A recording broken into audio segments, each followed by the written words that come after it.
As Democrats burn down their 2020 presidential frontrunner, they give President Trump a major fundraising advantage, and they scare away independent voters, according to a new poll, a serious question arises.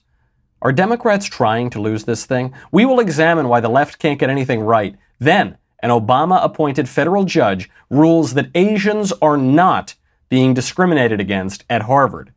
She rules that they just have terrible personalities. We will take a look at that case if it's heading up to the Supreme Court. And finally, the Washington Post, of course, gives us the dumbest article on the internet today. All that and more. I'm Michael Knowles, and this is The Michael Knowles Show.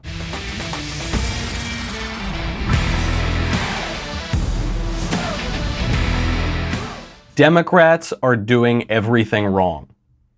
Now, this sounds like it could be just the log line of my show. It sounds like this could just be the general statement. But I'm not saying they're doing everything wrong morally or they're doing everything wrong as a matter of policy. I'm saying, politically speaking, they're doing everything wrong. It's not as though President Trump is a completely bulletproof candidate in 2020. He has vulnerabilities. He's trying to address those right now, but he does have weaknesses. The trouble is here for the Democrats, they just can't win for losing. They've got three major problems that are only getting worse for them by the day.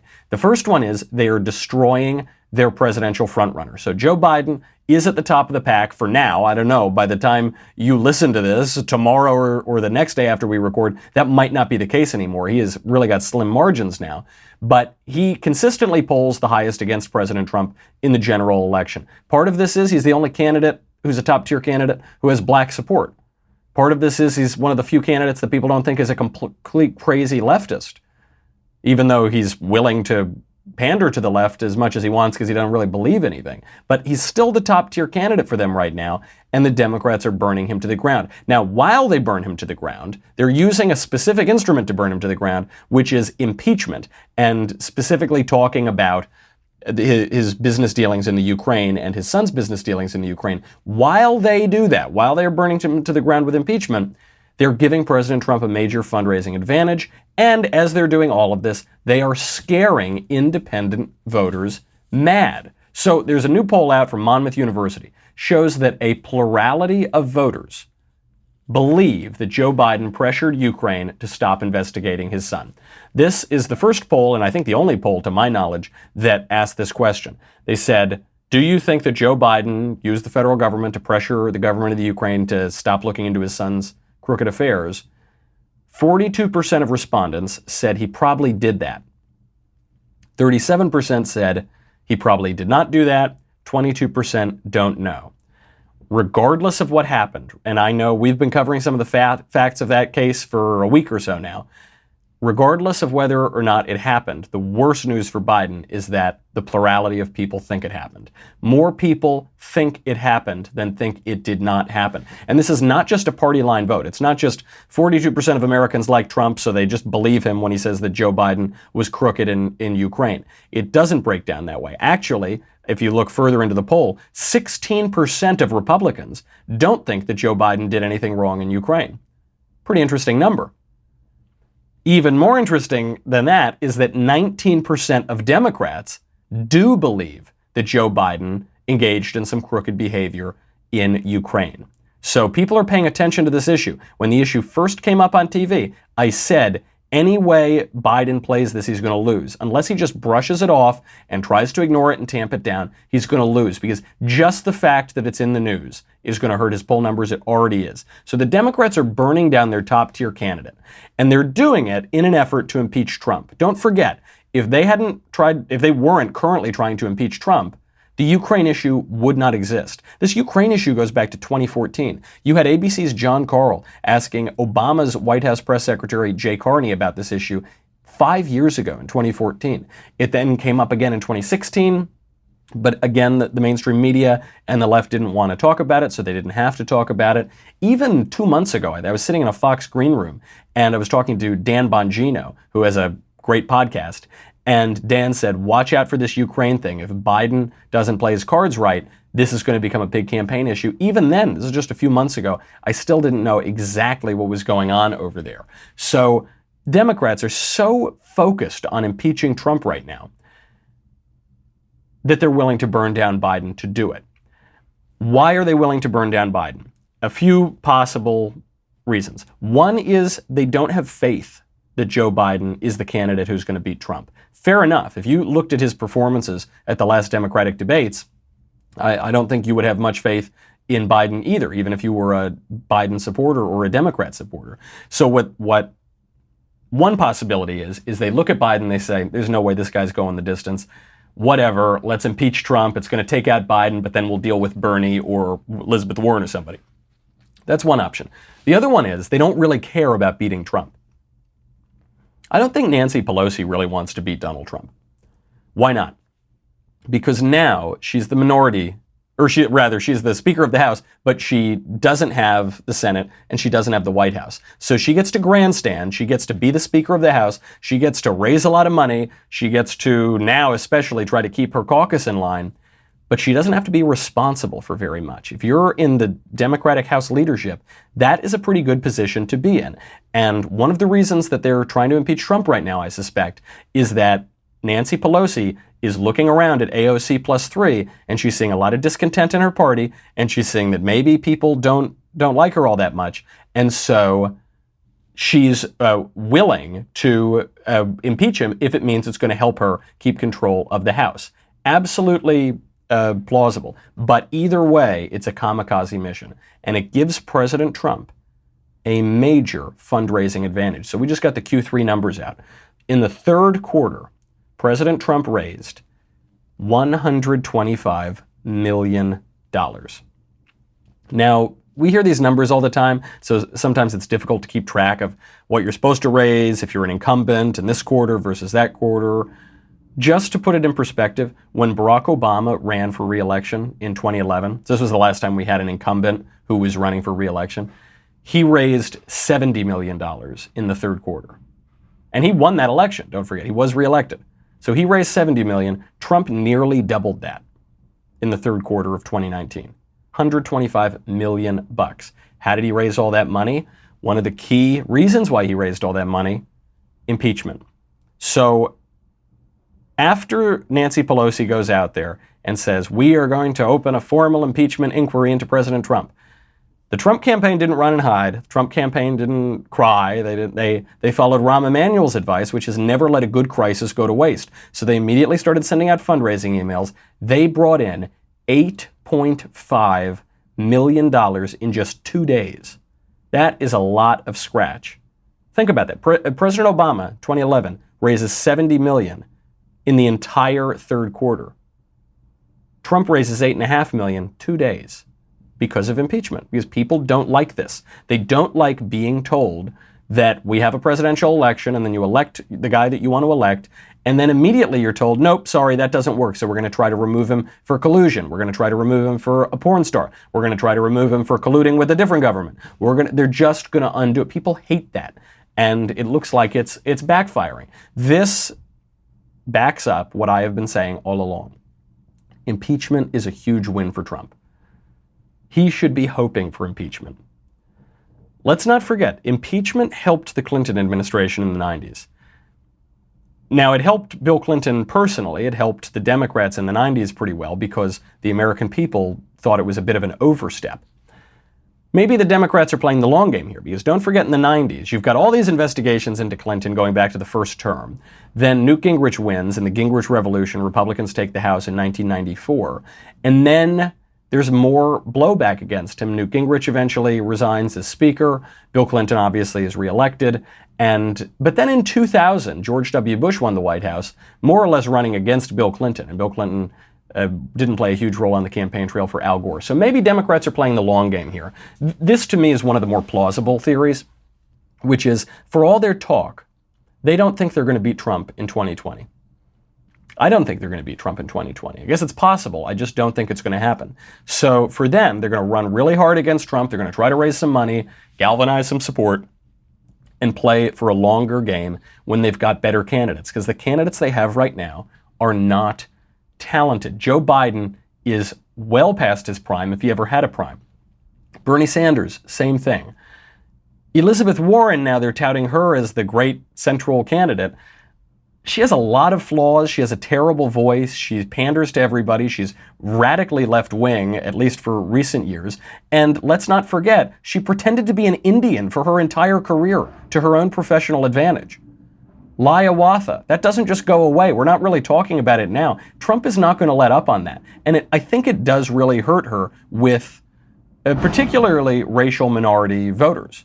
And you see this reflected in her poll numbers. So President Trump right now is making a killing on impeachment, and you don't need to just look at the fundraising numbers to see that. We also have more polls that are just spelling doom for the Democrats. This is a very big, it's not even quite a poll, it's an election experiment that is coming out of the New York Times. So keep this in mind. Here's the context.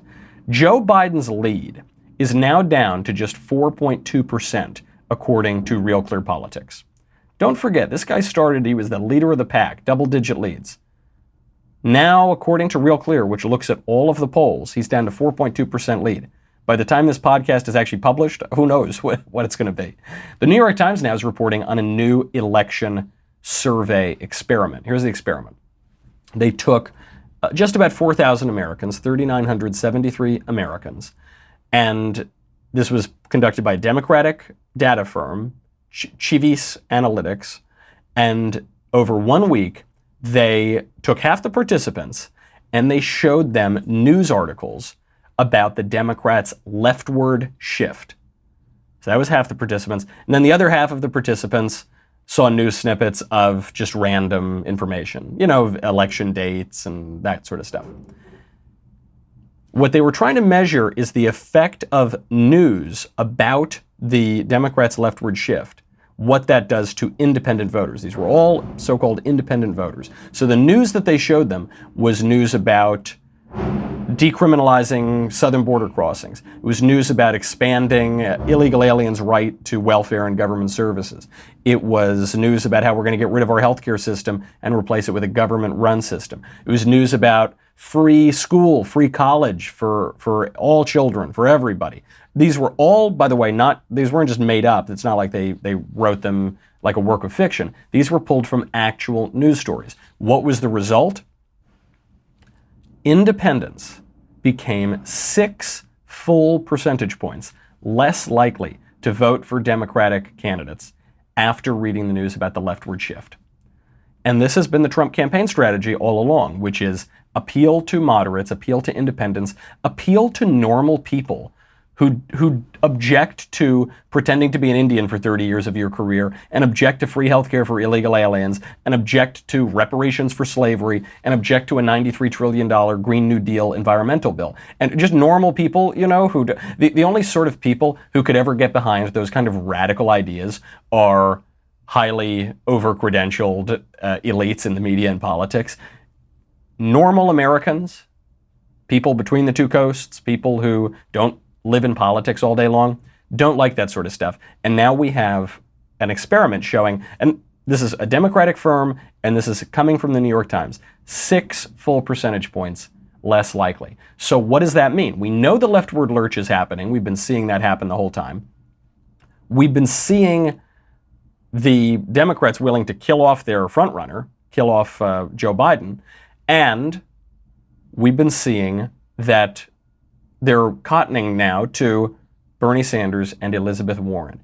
The media want Elizabeth Warren. They really want her to be the nominee. I will prove it to you that they're going for Warren, and we will examine what that means for 2020. But first, I've got to thank our friends over at ExpressVPN. Oh, how I love ExpressVPN. You know that you cannot trust certain elements over there in Silicon Valley. I'm not going to name the companies, but they are not treating you fairly for your politics. They're not treating you fairly on social media platforms.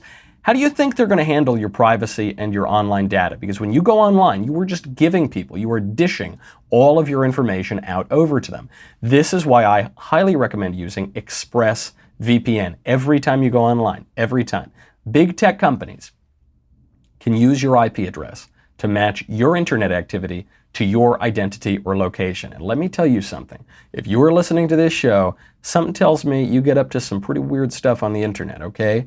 You go in, you open up that little incognito browser window Okay, and then you type in those websites like dailywire.com or whatever. These are things, look, these are things that obviously I go to these websites too. dailywire.com, leftisttearstumblr.org. Sure, I go to those. When that sort of stuff comes out, it can really have some bad effects for your professional reputation and your livelihood. So make sure that you encrypt your data. ExpressVPN has the added benefit of encrypting 100% of your data to keep you safe from people who you don't want to have your data. ExpressVPN software takes just a minute to set up on your computer or phone. If you tap one button, you are protected. So if you're like me, and you believe that your internet data should belong to you and not to those giant tech companies that I don't like very much, that aren't especially friendly to conservatives, enough said, check out ExpressVPN. Seriously, that is the answer. Protect your online activity today with a VPN that I trust to keep my data safe. ExpressVPN.com/Michael, M-I-C-H-A-E-L.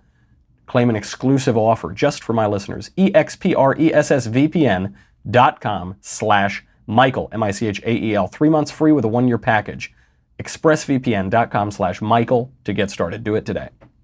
So we know the leftward lurch is happening. We know the media want Elizabeth Warren. The one way that you can tell who the media want to be the Democratic nominee is how they joke about that person. So Saturday Night Live, they just put out a satire of the Democratic debates, and the satire opens up, and they make fun of Beto O'Rourke for being a nobody. That's the crux of the jokes against Beto are, you overestimated how much we like you, you're a nobody, you're kind of doofy, you're not going anywhere. Then it gets to Cory Booker. And the joke about Cory Booker is, Cory, you got to go home early and beat traffic. You're never going to be the president. Your numbers are so low, you only get to say 5 words on the stage. Then it gets to Andrew Yang. The whole joke about Andrew Yang is he's so desperate he's going to buy votes, which is true. And he's not going anywhere and he's not going to be the president. Then it gets to Marianne Williamson, and the joke is that she's a crazy kook. Fair enough. Then they get to Elizabeth Warren. Listen to how they then shift. Those are the only candidates they talked about. Here they shift to talk about Liz Warren. And now let's meet the actual candidates. Senator Elizabeth Warren.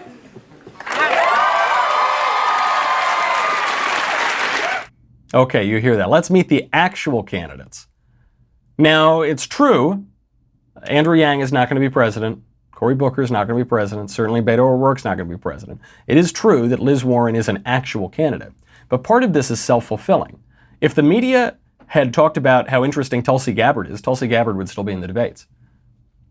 If the media hadn't abandoned Beto O'Rourke would still be in the debates. The media are not simply covering the Democratic presidential primaries. The media are pushing the candidates they like. They tried to give Beto a big push, then they preferred some other candidates. So it opens up, let's get to the actual candidates, Elizabeth Warren. The other thing to note here is look who's playing Liz Warren. Kate McKinnon. Kate McKinnon is the SNL cast member who played Hillary Clinton last go around. Hillary Clinton being the Democrats and the mainstream media's preferred candidate in 2016. So they get Kate McKinnon, who looks a little bit like Liz Warren, but there are plenty of blonde actresses. They get Kate McKinnon to play Warren. And then not only do they say, let's get to the real candidates, but who's the first candidate they get to of the real candidates?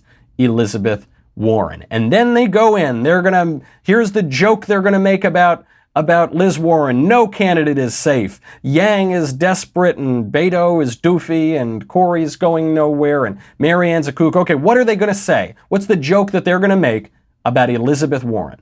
I hope you guys enjoyed Hot Girl Summer, because now it's school librarian fall.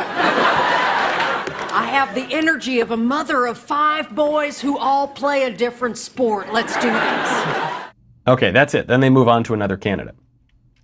So the joke is she's not like a young hot girl or a young hot candidate. She's a mature librarian. So she's educated and mature and serious. Ha ha ha, that's a funny joke.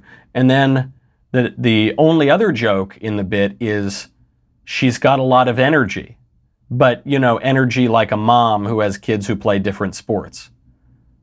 Ha ha ha. If they were playing fair, if the media actually were going, if Saturday Night Live were still a comedy show, they would go after and tell actual jokes about all of the candidates. But they can't do that. I mean, it reminds me that you had these comedians, even from Saturday Night Live, who would say during the Obama years, oh, it was so easy to make fun of George Bush, but you can't make fun of Barack Obama. There's nothing to joke about. There's a lot to joke about with Barack Obama. His voice, his big ears, his absolutely hesitating, halting manner of speaking when he wasn't on teleprompter, his complete lack of accomplishment at anything in his life other than running for president, his narcissism, his total self-absorption. There is a lot to his just constantly giving his America's enemies whatever they want. Yeah, there's a lot to make fun of Barack Obama. But they liked him so much they couldn't do it. So that's what's happening here. The media, you are watching it in real time. They are falling in love with Elizabeth Warren. And why not? She's one of them. She's got a lot of credentials. She worked at Harvard Law School. She's never drunk a beer in her life, other than that one time she tried to do it on video. She's part of the country club Chardonnay set from the Ivy League, and she's a total race hustler. She is the mainstream media, okay? She is these people, and so they can't joke about her. They can't do it. They know that they have to do something that sort of looks like a joke about her, so they make two jokes. First one is she's mature and smart. The next joke is she has a lot of energy. That's not a joke. Okay, then they move on and they're introducing the other candidates. Because maybe you think, okay, they make the harsh jokes about the cheap candidates, but then when you get to Warren, Biden, Bernie Sanders, they're going to go really easy on all of them. But they actually don't. So next they get up to Bernie Sanders and they lay into him pretty good. Senator from Vermont, Bernie Sanders. Hello, everyone. I'm so excited to be back and to ruin things a second time. So it's actually a pretty brutal joke, which is, and Larry David obviously does a great Bernie Sanders impression, but the joke is, Bernie Sanders, you're the reason we lost in 2016. Hey, Bernie, you know our audience, all of whom wanted to beat Trump, you're the reason that they weren't able to do that. You gave Trump the election. Which in some ways he did. He created a lot of discord within the Democratic Party. Pretty good joke. That is what happened. But it's pretty brutal. Again, compare this. Compare, Liz Warren is so smart and educated and has so much energy, haha, to, hey, Bernie Sanders, you cost us the White House and made Trump the president. You ruined everything. Okay, now they get to Joe Biden. What's the joke going to be on Joe Biden? Are they going to go easy or are they going to go hard? What are the jokes about? The first one is, he said he goes into the dentist and asked for the high beams. So he's saying, hey, Joe, you have dentures. You've got silly and ridiculous looking dentures. Then the next joke is really pretty cutting when you consider that it's coming from the liberal New York media class, which is, he's a man. Right? He's a man. He's an entitled man. The first line he says is, all right, America, daddy's home. Daddy's here. Father knows best. I've got an outdated patriarchal sense of myself. I'm entitled. I'm a man. I'm disregarding and dismissing women. I'm dismissing other people who don't feel entitled. Then the next joke is that he's a sexual assailant, goes up and sniffs people's hair and grabs them from behind. And then the final joke is he's senile because he says, every time I walk into a room, I say, where am I? Who is this? How'd I get here? That's a lot of jokes. He's got bad cosmetic surgery. He's a sexist. He's entitled. He's a rapist. He's senile. They packed 5 jokes in there, compared to one real joke against Bernie, which is that he ruined everything, compared to no actual jokes against Liz Warren. Just sort of hidden compliments. She's smart. She's mature. She's got a lot of energy. The media want Elizabeth Warren. The media have turned on Joe Biden. Now, one confounding factor in all this, and it's why they went a little bit, they only got that one joke in on Bernie, then they moved on. Bernie is still alive. Bernie's still in the race. I actually should note, even using that phrase, Bernie today had to cancel campaign activities in the near future because he does seem to be having something of a serious health problem. He has a blocked artery. They put a couple stents in there, so he's hopefully going to be recovering fine. He says he's doing fine. But all joking about the candidates aside, I do very much hope that Bernie Sanders recovers. mostly because I love him being in the race. I mean, he's also a child of God, and, I hope he does well for himself and his family, but also because he's really, really funny to have in the race, and so I like him there, and I hope he stays there. That aside, the little health scare aside, and from all news reports, it looks like he's recovering well, his campaign is still doing quite well.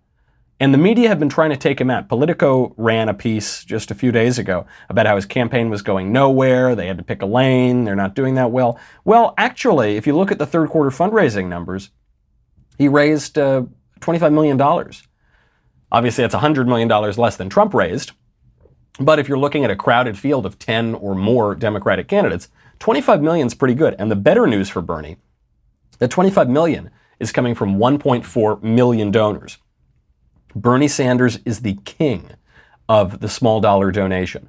Bernie Sanders is the king of getting regular old people, not those fat cats smoking their big cigars, but regular old people to donate to his campaigns. It looks like it's happening again. I was talking to a political consultant friend of mine in New York just a few days ago, and we were saying, what do you think? Is it going to be Warren? Is it going to be Biden? And he said, no way, it's going to be Bernie. I said, you got to be kidding me. He goes, first of all, Bernie stands for something. Second of all, Bernie has a lot of energy, especially for a man his age. And third, Bernie still has that small dollar connection. He's got a lot of very enthusiastic people behind him. Not like Trump, but pretty solid. So you've got the mainstream media coalescing around Liz Warren. You've got Liz Warren, she even took the Working Families Party endorsement from Bernie Sanders. So the Working Families Party is this kind of just corrupt, extra ballot line party. I've run against candidates who are on Working Families in New York. We've worked for candidates who have done that, and it's a lot of shady stuff.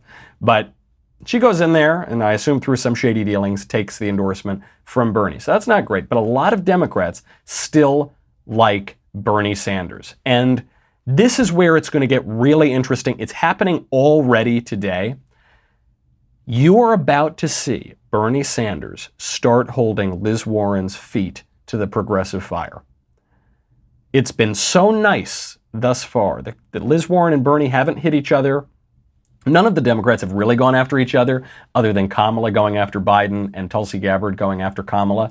And in the long run, it didn't work out very well for either Kamala or Tulsi Gabbard. Now you're going to start seeing them holding their feet to the fire. Here is Bernie Sanders leveling the first shot, just a little subtly, he didn't call her out by name, basically saying that Liz Warren needs to get real about her progressive proposals. Because Warren has stolen all of Bernie's proposals, but she hasn't stolen his honesty about taxes. At least Bernie tells you, we're going to have a lot of new services, and we're going to raise taxes on just about everybody to pay for them. Liz Warren wants to promise all those new welfare services, but she doesn't want to admit that people have to pay for them. And Bernie Sanders goes after her. He says, some people aren't being honest with you, but I am. My question would be around the current budget, though. I mean, why you're telling us you got to raise taxes to do this. Why can't we adjust the current budget for defense and pay for us now, as opposed to making us, this futuristic thing? I'm not saying we don't do it. I think it's a great idea. We just have to turn it around, because raising taxes is not probably going to fly for everyone. Well, we got to deal with here in New Hampshire. But you see, this is the issue. This is why some people don't talk about it. All right. First of all, you're right, in terms of we are spending more than the next 10 nations combined in terms of defense spending, and I don't agree with that, and I voted against all of Trump's defense budgets, which are rising very rapidly. You have a system where Amazon made $10 billion in profits last year, didn't pay a nickel in federal income taxes, so there's a lot that we have to do. But I don't want to lie to you. All right, if I told you magically that you're going to have great health care and it's not going to cost you a penny, would you believe me? So we got to be honest. You hear that? Some people aren't going to tell you. Magically, they're going to raise all those funds for the government. Some people aren't being honest. Bernie's talking about Liz Warren here, and it gets to this central Democrat problem, which is they are invariably, it seems, running to the left, whether it's because Trump has just trolled them into madness or whether it's because they're finally just being honest about what they believe. They're running very far to the left.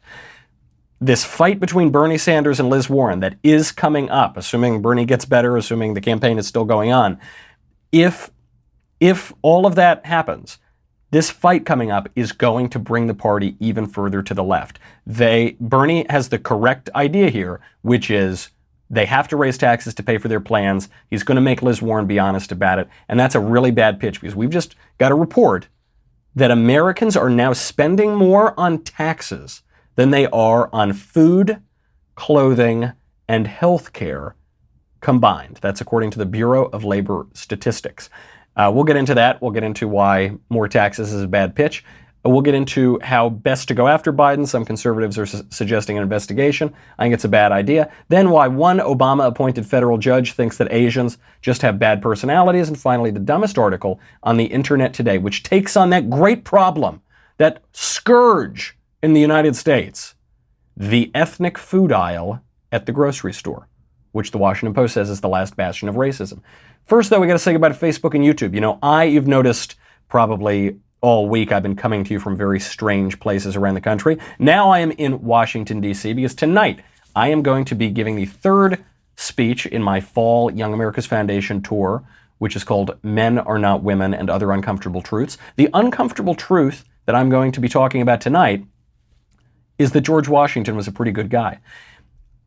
It shows you where we are as a culture in 2019, that now if you go to George Washington University and defend George Washington, you are giving a controversial speech, but that's where we are. It should be a lot of fun. That's going to be 7 o'clock at GW, and we are going to stream it, so check it out on the Daily Wire YouTube page, and Young America's Foundation will be tweeting that out too. So that's going to be a lot of fun. Go to dailywire.com, $10 a month, $100 for an annual membership. You get me. You get the Andrew Klavan Show, you get the Ben Shapiro Show, you get the Matt Walsh Show. You get to ask questions in the mailbag. That's coming up tomorrow, so be sure to get them in. You get Another Kingdom. Another Kingdom is going to be released this week. For subscribers only, though. If you're not a subscriber, you got to wait until Monday. So I'm telling you guys, it's the best season yet. Go out there and get it. And you're going to need that Leftist Tears tumbler, especially when I defend George Washington at GW tonight. The tears are going to be flowing. It's going to be going over the Potomac. The Potomac is going to flood as if global warming were really a threat to our civilization. So go to dailywire.com. We'll be right back with a lot more.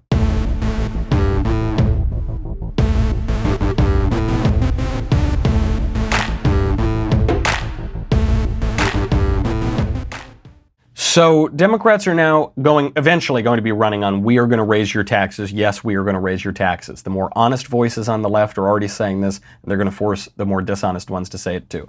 But this comes as a new survey from the Bureau of Labor Statistics shows Americans are way, way, way overtaxed. So Americans, on average, are spending more on taxes than they are on food, clothing, and health care combined. You can even see the numbers. American consumer units spent on average $9,031.93 on federal income taxes. They spent a little over $5,000 on Social Security taxes, almost $2,300 on state and local income taxes, $2,200 on property taxes, and $78 on other taxes. Because they'll tax you coming and going.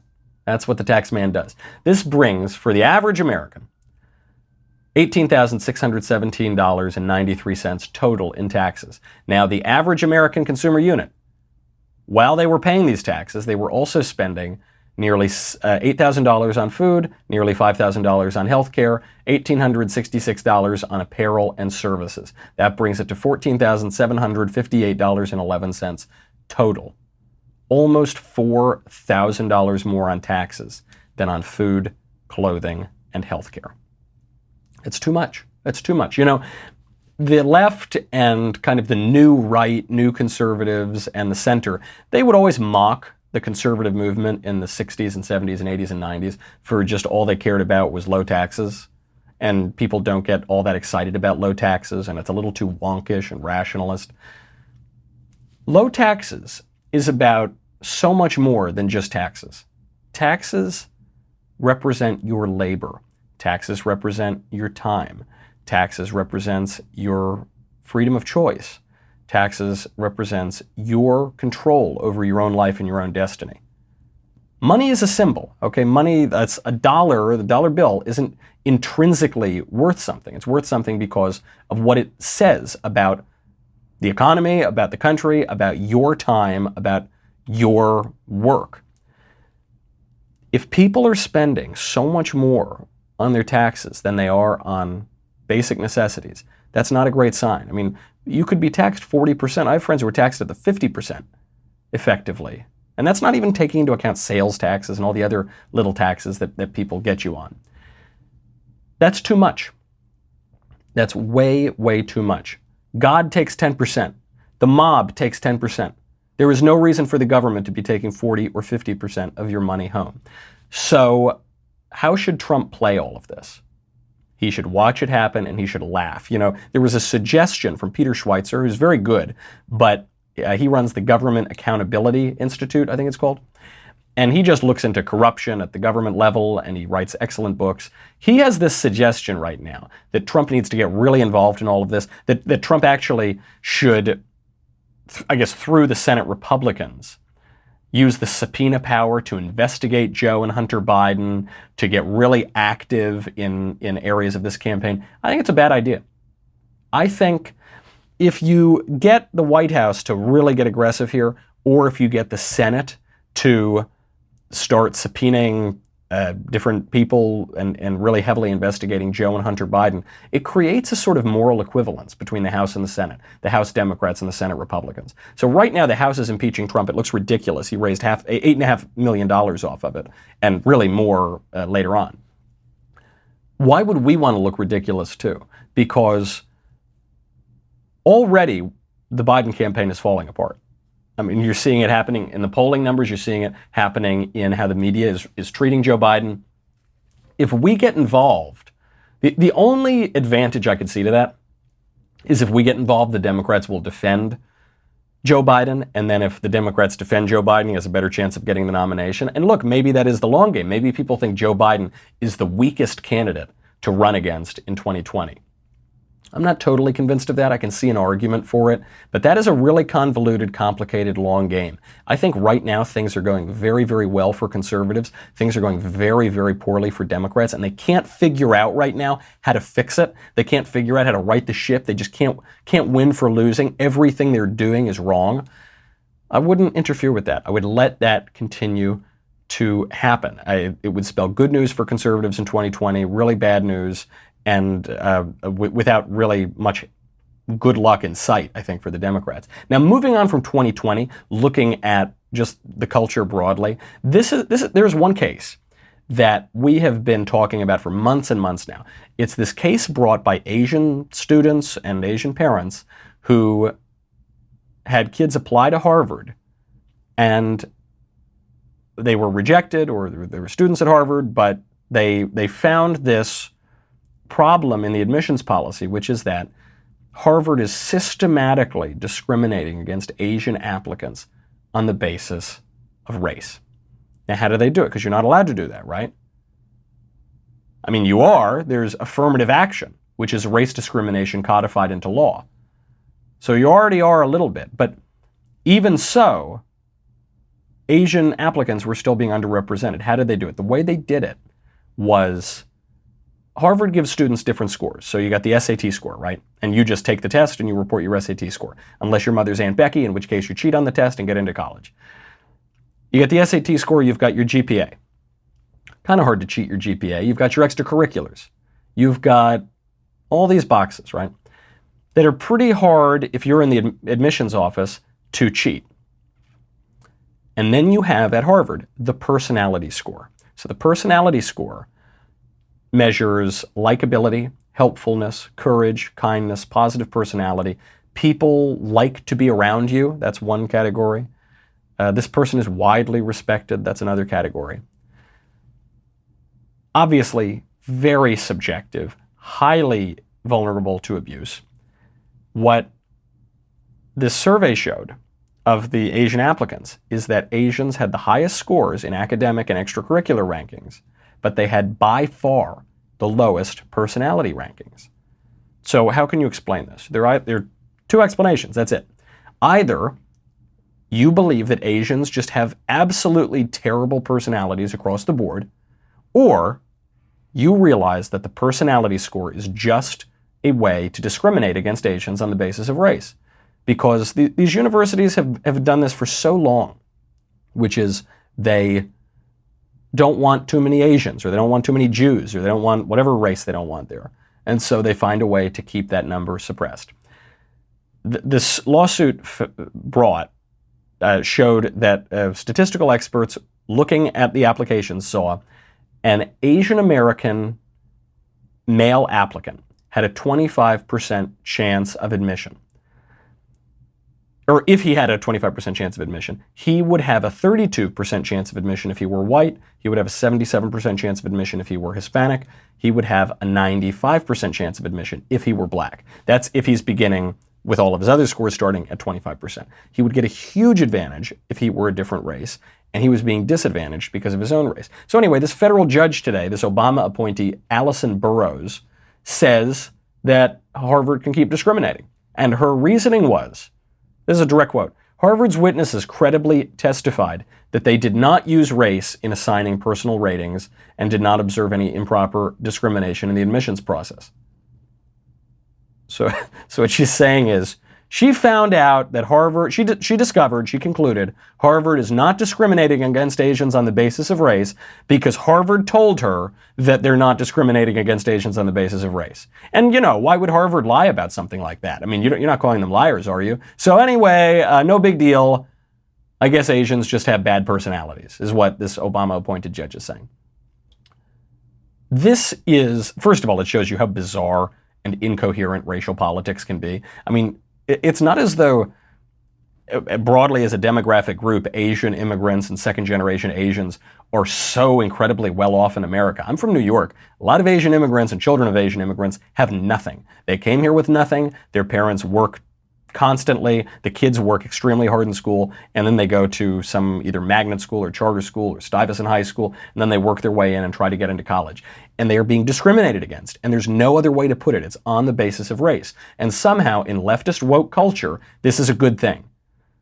Because I guess the left just prefers certain races to other races. So they would rather give a systemic advantage to black and Hispanic applicants, and they were willing to pay the price of disadvantaging Asian applicants. The other thing this shows you is the importance of the judges. The judges matter. This judge was appointed by Obama in 2014, okay? 2014, 5 years later, she's making these big decisions. Now, this is going to be appealed, certainly. It's going to go up to the Supreme Court. Hopefully, those conservatives on the court don't go squishy, because it's a huge miscarriage of justice what's happening at Harvard, and somebody should stand up for it, even if everyone else has gone crazy with race. And they have gone crazy with race. This from the Washington Post, I just have to get to it before we go. The dumbest article on the internet today. The article is, to David Chang, he is a food expert or something, the ethnic food aisle is racist. Others say it's convenient, of course. Right off the bat, obviously a slow news day. The ethnic food aisle. This is a food aisle. I didn't even know this exists, but I guess there's an aisle in certain I don't do my own grocery shopping also, because sweet little Lisa is just a good wife, and I would die and starve if I were not married to her. But I guess there's an ethnic food aisle, and this is how the piece begins. To millions of shoppers, the supermarket is just a place to stock up on produce and pantry staples to keep the family fed. But to others, especially children of immigrants, who may already feel pushed to the margins of the American mainstream, the supermarket can be just another place to experience the sting of outsider status. Quick poll. Here we go. Children of immigrants who are listening to this show right now, please write in on Twitter. Do supermarkets make you feel, quote, the sting of outsider status? Just let me know. I'll put a poll up on Twitter or something. The piece goes on. The sting occurs whenever they walk down the ethnic food aisle, the section of the supermarket that to some plays out like a remnant of the Jim Crow era. So, according to the Washington Post, there's an aisle at the supermarket where you can buy certain Asian spices and oyster sauce, and that's the same as lynchings. It's not my words. They're the ones who brought up the Jim Crow era. They say it reminds them of times when laws established separate facilities for African Americans in the post-Reconstruction South. What? This is how this comes across, quote, to the shoppers they seemingly target as de facto segregation, another kind of separate but equal policy that marginalized African Americans for generations. Because supermarkets are stocking up on very niche food products that, generally speaking, a small number of people like. Okay. Does walking down a separate aisle for yum yum sauce and adobo make you feel like you are being reserved or refused rather service at the Woolworth lunch counter? Does it? I don't think so. And then they give you their thesis. If you go to the ethnic food aisle, that is sort of the last bastion of racism that you can see in full daylight in retail America. David Chang, that's what he says. It's something that's got to go. So I just want to point out, I am willing to accept the premise, okay? I'm willing to accept that ethnic food aisles are racist and whatever. If we admit that it's the last bastion of racism and we get rid of ethnic food aisles, then the left has to agree to stop yapping about racism. Because you just said it's the last bastion of racism. I don't think it's a bastion of racism, but you think it's the last bastion, and you're always trying to divide people based on race and identity politics. So okay, right, last bastion, let's pass a law, we get rid of the ethnic food aisle, then that's it. No more race hustling, no more identity politics. Deal? Something tells me they're not going to take that deal. He complains that olive oil is in the main food aisles, but yum yum sauce is in its own separate aisle. First of all, everyone uses olive oil. People don't use oyster sauce and rice vinegar that much. But also, that's not some vile bigotry, because the products are available. You get to just go to the aisle and buy them. And then he contradicts himself. He goes on, he says, the ongoing segregation of these foods isn't about acceptance among the mainstream. Asian and Latino cuisines have long been embraced by Americans of every stripe. And you can sometimes even see this play out in supermarkets. Instant ramen and tortilla soups may sit right next to boxes of chicken noodle and cream of chicken soups, those standards of mid-century America. So he actually admits that some of the foods are in the regular aisle, the ones that are more mainstream, because people eat instant ramen noodles because people are poor college students sometimes, but they don't always go eat yum yum sauce. Then he complains that very, very niche specialty products like coconut milk and stir-fry sauces and curry paste are in the separate aisle. Few things. It shows us three things. Mainstream media are so incredibly separated from mainstream America, they don't realize how different their tastes are than the vast majority of this country. Second thing is, this grievance carries social currency. There is an aisle. The foods are there. They're even especially easy to find. The third thing it shows you is you're damned if you do and you're damned if you don't with the left and with identity politics. This is like the colorblind versus the color-conscious society. When ethnic and racial differences are highlighted, that is called bigoted because you're separating people based on race and ethnicity. When ethnic and racial differences are ignored, that's called erasure. That's called appropriation. That's called another form of bigotry. You can't win with them because all they want to do is complain. That's the left for you. That's just what they do. I also don't think that this is really being pushed by people who are actually terribly offended by this. I think generally speaking, this is pushed by white liberals, like, for instance, the people who tend to publish and read the Washington Post. That's going to be the topic of my speech tonight as I defend George Washington from mostly white liberals who want to destroy him. So head on over to George Washington if you're in town. Otherwise, catch it on the live stream, and I'll see you, in any case, tomorrow. I'm Michael Knowles. This is The Michael Knowles Show.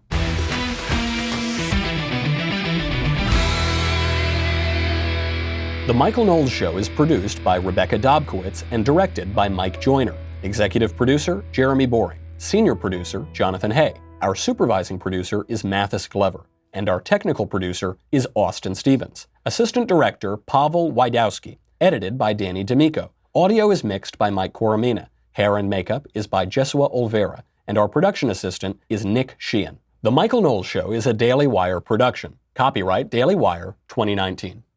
If you prefer facts over feelings, if you aren't offended by the brutal truth, if you can still laugh at the nuttiness filling our national news cycle, well, tune on in to The Ben Shapiro Show, where you'll get a whole lot of that and much more. We'll see you there.